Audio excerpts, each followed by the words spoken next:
नमस्कार मित्रों। आज लोगों की सबसे बड़ी समस्या है समय। जब हम किसी को पूछते हैं, हम या किस काम के लिए इनवाइट करते हैं या कुछ और भी कहीं जाना होता है, तो लोग क्या कहते हैं कि मेरे पास समय नहीं है। तो हम हम समय को कैसे मैनेज कर सकते हैं, वो इस बुक में बताया गया है। टाइम मैनेजमेंट, समय के सर्वश्रेष्ठ उपयोग के 30 सिद्धांत बताए गए हैं। ये बुक मैंने पहले ही पढ़ा है। पहले इस बुक में 20 प्रिंसिपल थे। अब जो नया संस्करण आया है, नया एडिशन आया है, इसमें 10 और भी जो सिद्धांत हैं उसको जोड़े गए हैं। हम सबके पास एक दिन में 24 घंटे होते हैं, ना किसी के पास ज़्यादा ना किसी के पास कम। इन 24 घंटों का हम किस प्रकार उपयोग करते हैं, उसी से अक्सर तय होता है कि हम सफल होंगे या असफल। लेकिन कई बार हम यह नहीं जानते हैं कि हम समय का सबसे अच्छा उपयोग कैसे कर सकते हैं, कहाँ अपना समय बचा सकते हैं और किस तरह अपने जीवन को सार्थक व सफल बना सकते हैं। इसलिए हमें समय के सर्वश्रेष्ठ उपयोग के सिद्धांतों को जानने की ज़रूरत है। इस पुस्तक में समय के सर्वश्रेष्ठ उपयोग के 30 सिद्धांत दिए गए हैं। पहले 20 थे, अब 10 इन्होंने बढ़ाया गया है। इस बुक में 10 सिद्धांत को इन्होंने ऐड किया है, जिनका उपयोग करके आप अपने जीवन को सार्थक, सुखी, संपन्न और सफल बना सकते हैं अगर आप चाहेंगे तो, या हम चाहेंगे तो।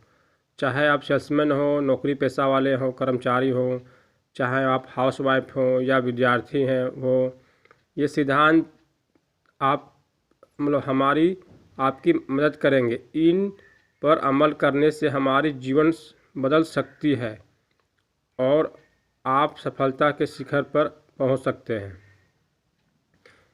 इस बुक के राइटर हैं डॉक्टर सुधीर दीक्षित। इसके कुछ अध्याय हैं जो मैं बताना चाहूँगा।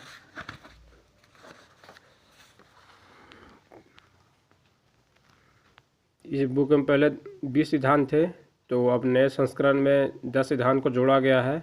तो खंड 1 में है 3 बुनियादी सवाल हैं जो आपको इस किताब को पढ़ने के बाद ही चलेगा पता। फिर भी एक ब्रीफ दे देता हूँ। पहला है कि बुनियादी सवाल है कि आजकल समय की इतनी कमी क्यों महसूस हो रही है। दूसरा बुनियादी सवाल है आपके पास दरअसल कितना समय है। और तीसरा है कि आपका समय कितना कीमती है। खंड 2 में इस पुस्तक में बताया गया है कि समय के सर्वश्रेष्ठ उपयोग के 30 सिद्धांत क्या क्या हैं। तो मैं संक्षेप में बताना चाहूँगा। समय की लॉग बुक रखें। जिस तरह हम जो लोग फील्ड वर्क करते हैं उनके पास एक लॉग बुक होती है, वो सारा हिसाब रखते हैं कि कहाँ गए, कैसे गए। तो उसी तरह समय की एक लॉग बुक बनाएं, तो रखनी चाहिए। और दूसरा है आर्थिक लक्ष्य बनाएं। आर्थिक लक्ष्य, यहाँ जब मैंने बुक को पढ़ा तो इसमें बताया गया है कि अगर आपकी सैलरी मान लीजिए 20,000 है या आप महीने का 20,000 कमा रहे हैं, तो आपको एक दिन में आपकी जो सैलरी एक दिन में है वो इतनी होती है। तो आप उसको क्या है, उन्होंने डिवाइड किया है कि पर घंटे में आप कितना मतलब कमा रहे हैं। अगर आप कहीं कुछ उस समय को अगर आप कहीं दुरुपयोग करते हैं तो वो आपका आर्थिक जो लक्ष्य आपने बनाया है वो आपका बिगड़ सकता है। तीसरा है कि सबसे महत्वपूर्ण काम सबसे पहले करें। होता यह है कि हमारे पास 10-12 काम होते हैं दिन भर करने को, तो हम लोग कभी कभी समझ नहीं पाते हैं कि कौन सा काम पहले किया जाए। इसमें इस बुक में बताया गया है कि जो काम ज़्यादा ज़रूरी है उसको पहले किया जाए, जो ज़्यादा ज़रूरी है। चौथा है यात्रा का समय अधिकतम उपयोग करें। इस बुक में बताया गया है कि यात्रा के समय जो हमारा समय है वो तो एक तरह का वेस्ट ही चला जाता है। तो उस समय जैसे मान लीजिए जो बंदा अगर सफ़र कर रहा है 2 घंटे 4 घंटे, तो वो 2-4 घंटे में क्या कर सकता है। या ज़रूरी कॉल, अगर कोई ज़रूरी काम है तो उस दौरान आप काम को निपटा सकते हैं। या अगर कोई अच्छी बुक है आपके पास उस 2 घंटे पढ़ने को, तो आप उस बुक को पढ़ सकते हैं। और 5वां बताया गया है काम सौंपना।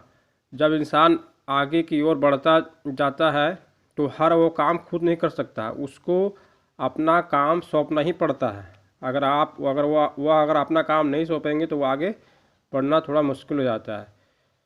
पेरेटो के 20-80 के नियम को जाने। ये पेरेटो के 20-80 नियम ये आपको बुक पढ़ने के बाद ही पता चलेगा। तो यह पार्किंसंस के नियम का लाभ क्या क्या है वो भी आपको बुक पढ़ना पड़ेगा।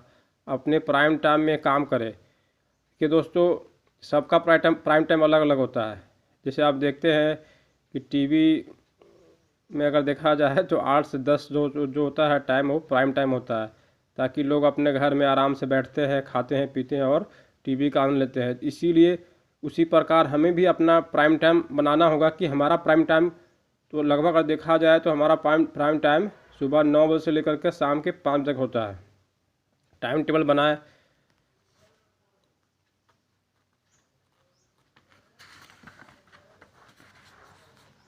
ग्यारहवां सिद्धांत है कर्म में जुट जाए। गीता में भी कहा गया है कि कर्म करें, फल की चिंता ना करें, अपनी कार्य क्षमता बढ़ाएं, डेडलाइन तय करें। यहाँ डेडलाइन का मतलब है कि अगर हमें बिजली का बिल भरना है तो उसमें भी ड्यू डेट लिखा होता है कि भैया इस डेट में हमें बिजली बिल पे कर देना है। अगर आप बिल पे नहीं करेंगे उस डेडलाइन में तो आपको फाइन लग सकता है। तो वैसे ही अगर हम लोगों को अगर अपना लाइफ में अगर बढ़ना है तो हमें डेडलाइन को फिक्स करना पड़ेगा, तभी हम कुछ कर सकते हैं। समय खरीदना सीखें। समय बहुत मूल्यवान है, तो समय को खरीदना सीखें। 15वां सिद्धांत है भावी लाभ के लिए वर्तमान में त्याग करें। अगर हम आगे को सुख चाहते हैं तो हमको अभी मेहनत करना पड़ेगा, तभी हम आगे के सुख को ले सकते हैं। निश्चित समय पर काम करें। यहाँ मैं थोड़ा एक किस्सा सुनाना चाहूँगा कि मेरे एक सीनियर थे तिवारी जी। वो क्या करते थे कि दिन भर वो काम, मतलब हमारा जो टाइम था वो 9 से 6 के बीच में हमारा टाइम था, सुबह जाना और 6 बजे ऑफिस से निकल जाना। तो वो क्या करते थे 9 से 4 बजे तक वो घूमते ही रहते थे, कभी इधर कभी उधर, मतलब फालतू का काम करते थे। और जब जाने की बारी होती थी तो वो काम पे लग जाते थे और हम लोग को ही परेशान करते थे। तो यहाँ मैंने ये बात मैंने इसलिए कहा कि ऐसे कुछ लोग होते हैं जो अपना काम समय पर नहीं करते और वो दिखावा करते हैं कि मैं बहुत सारा काम कर रहा हूँ। 17वां सिद्धांत है समय की बर्बादी के गुरुत्वाकर्षण नियम को जाने। न्यूटन के गति से पहले नियम का लाभ लें। यह महत्वपूर्ण नहीं है कि आप अपने कितने समय काम किया, महत्वपूर्ण तो परिणाम है। कभी कभी होता है कि इंसान बहुत काम करता है लेकिन उसका परिणाम नहीं मिलता है। तो महत्वपूर्ण यहाँ परिणाम है। आप क्या कर रहे हैं, अगर उसका आउटपुट नहीं मिल रहा है तो उसका कोई लाभ नहीं है। तय करें कि कौन सा काम कम करना है। सुबह जल्दी उठें, 1 घंटा व्यायाम करें। टीवी के संदर्भ में सावधान रहें। टीवी हिसाब से देखें। अगर 1 घंटा, आधा घंटा, 24 घंटे में बहुत है। मोबाइल का न्यूनतम प्रयोग करें। इंटरनेट पर समय बर्बाद ना करें। आलस से बचें। टाल मटोल ना करें। अगले दिन की योजना बनाकर और चेतन मन की शक्ति का लाभ उठाएं। बुरी लत से बचें और सापेक्षता के नियम को समझें।